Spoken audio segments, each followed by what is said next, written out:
Hey y'all, we're trying something. It's gonna be a little car chat. It's gonna be a little car chat on obedience. And if you wanna hear the rest of it, then just keep watching.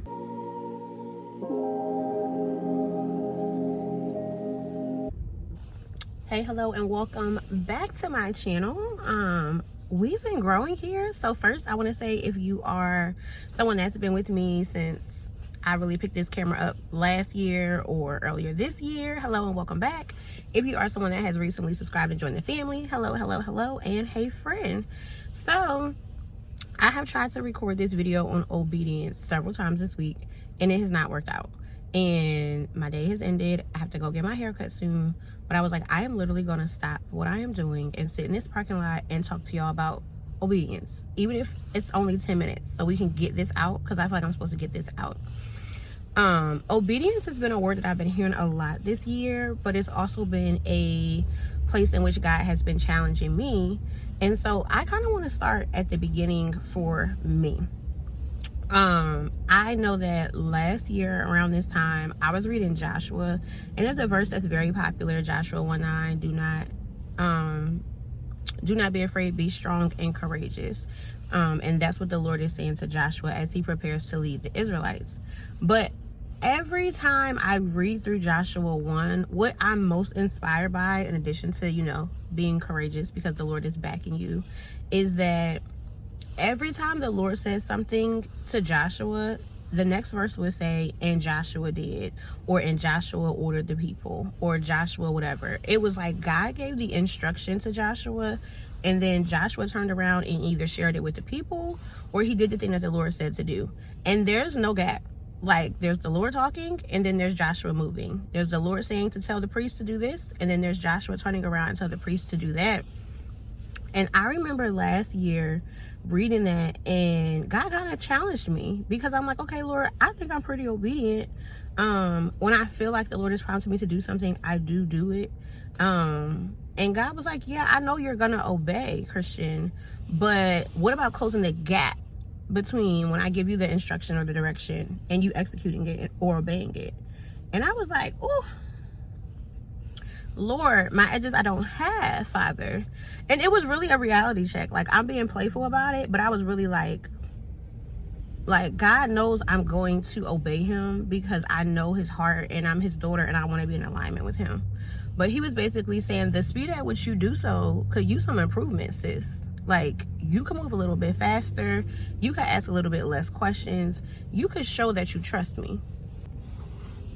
So over the last year, I have been working on closing my gap personally, between when the Lord asks me to do something or prompts me to do something and me doing it. And it's not been an easy journey. It's also sometimes very scary. It's sometimes very confusing. Sometimes I feel like I'm supposed to obey the thing that he showed me, and I don't even have information or all of the information, or you're giving me one step, but there's 20 steps needed. And like, what's going to happen if I take this one step and I don't have the next 19? But God has been showing me, even throughout 2024, like, obedience is the strategy. Obedience is the game changer. Like, if I could just choose to get in alignment with him and be obedient no matter what, then everything else is going to be taken care of. So in terms of sharing my journey with obedience, I just wanted to share like different things that I had to overcome. And if you're working on obedience in any area of your life, hopefully, these things may be helpful for you too. I know that one thing sometimes that has made me slower to obey, in terms of closing that gap between whatever God's calling me to do and me doing it, is logic. I am a very logical thinker. I am a very methodical, strategic person, which in a lot of ways is good, but sometimes God will give me something to do that doesn't make sense.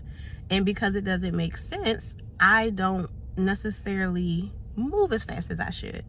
Instead of implementing the thing that he showed me to implement, or doing the thing the way that he showed me to do, the way that he showed me to do it, I have questions, or I'm sitting with it. Like, God, why would I do it this way? Why would I not do it that way? Or usually when somebody does this, like for example, for my community, I'm going to be hosting our first pop-up in Charlotte in a few weeks. And usually, like, I've done events before and workshops before, and like, usually there's a way you do things. You create the registration form, you create the flyer, you put it out, you market it, people sign up, you meet up at the thing, blah, blah, blah. But even recently with that, God gave me a different strategy. I was like, okay, Lord, what do you want me to do? Like, how do you want me to approach this? And he gave me 12 women whose names he wanted me to reach out to specifically. And I'm not gonna lie to y'all, it was an act of obedience. It's an act of faith. It was a test. And I'm like, these women are gonna think I'm crazy. Like, I don't have a flyer. I didn't yet have a venue. I still don't low-key have a venue, but that we'll have soon. And it was kind of like a test of my obedience. Like, Christian, I'm telling you to do this thing. I'm going to see you through bringing it to life. And I'm going to tell you the people that I'm placing on your heart to be there. But will you invite them? Like, will you invite them? And at first I was kind of like, God, no, this seems a little bit like I'm unprepared. What if they can't come? Whatever. And God was like, so what are you going to do? So I end up working through my need to process and reason. And don't judge me, because y'all probably feel like this sometimes too. It needs to make sense. But what I'm learning is, in my obedience, it doesn't need to make sense. I have to overcome the logic and the reasoning for the need for it to make sense, because it doesn't need to make sense. It just needs to make obedience. Like, am I obeying the thing and doing the thing that God called me to do? So with that, I reached out to those 12 women, and 11 of the 12 of them can make it. And there's so many more things I'm going to say about that in another vlog and another video. But again, I had to let go of my rationale and what the normal process is and what my reasoning is and the ways that I would normally do things, and accept the way that God wanted me to do it. So I feel like our logic and our need for things to make sense can get in the way of our obedience, and we have to choose obedience over the need for it to make sense. Another thing, I'm checking my time because I told y'all I will get my hair cut. But another thing in terms of something that can hinder us from obedience is fear.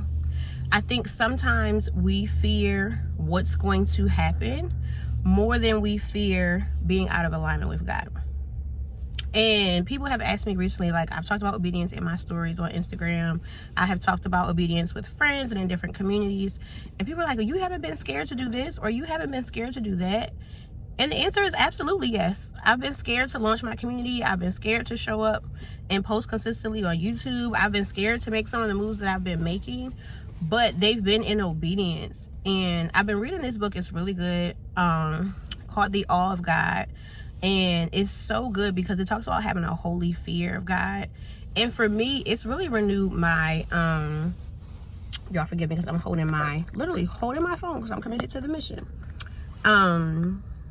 It's renewed my fear of God in a good way, not in a I'm scared of him, but it's like, I don't want to be without him. I don't want to be out of alignment with him kind of way, right?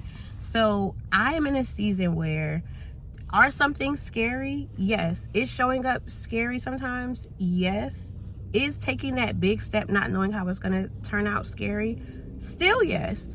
But I personally fear being out of alignment with God more than I fear the people looking at me crazy because I use a different strategy for an event, or more than I fear someone not liking the post that I'm going to put up, or more than I fear people's response.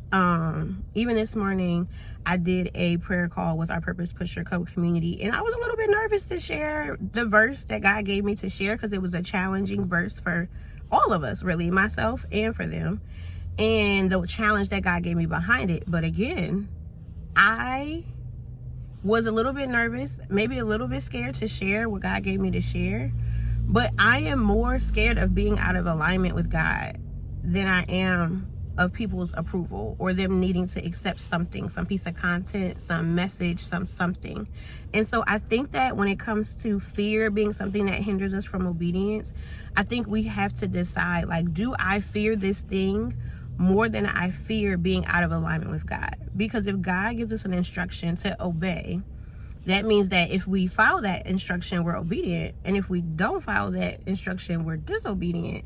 And even though I'm good and grown at 31, I I don't want to be disobedient to God on purpose. I feel like sometimes we don't know certain things, we don't have the answers, we don't know what steps to take. Okay, there's grace for that. But when God is telling us what to do and showing us what to do and we don't do it, we are then disobedient. And then also delayed obedience is still disobedience because you knew what to do and you just dragged your feet. So in my obedience journey, what I'm learning is I have to honor the fear I have for God and my need for him more than I need to honor my fear of being afraid of doing something. So I think for me, that's been a huge motivator this year to be obedient in the areas God's been calling me to be obedient, is I am more scared to be out of alignment with God's will than I am of whatever's trying to scare me in that moment. So yeah, I think those are the things I wanted to talk about today, honestly, in this quick little car chat. One, God is calling us to close the gap between his instruction and our execution and our action when it comes to obedience. To be obedient, to obey, is to take an action. So if God is calling you to do something, then you're taking an action. If he's calling you not to do something, then you're stopping an action. But if God is calling you to do or not to do something, it's time for us to all get better at closing the gap between hearing the thing he wants us to do and us doing it. Number two, the truth of the matter is we don't have to understand. If God is calling us to do something, the math doesn't have to actually math. The only thing that has to matter is that his will plus our actions equal obedience. But everything else doesn't have to add up. It doesn't have to make sense. It just has to put us in a place of obedience. And then lastly, that part about fear, right? I don't want to fear anything more than I fear being out of alignment with God. And that's a holy fear. It's a good fear because I know I need God. So would I look like not listening? Would I look like being disobedient and separating myself from him, or hindering any of my blessings because I'm scared? That doesn't mean that I don't still get scared to follow some of his instructions, but it means at the end of the day, I want to go to bed knowing that I completed everything God called me to complete today. I walked out the will of God today, and I can sleep in peace. And I want that same peace for y'all. So y'all let me know if y'all like this car chat. Be sure to hit like, subscribe if you like it here. Send a comment, let me know if you guys want to talk more about obedience. And should we do more car chats? This was really random, but I kind of like it, and the lighting is good. So we'll see what happens. Bye, y'all.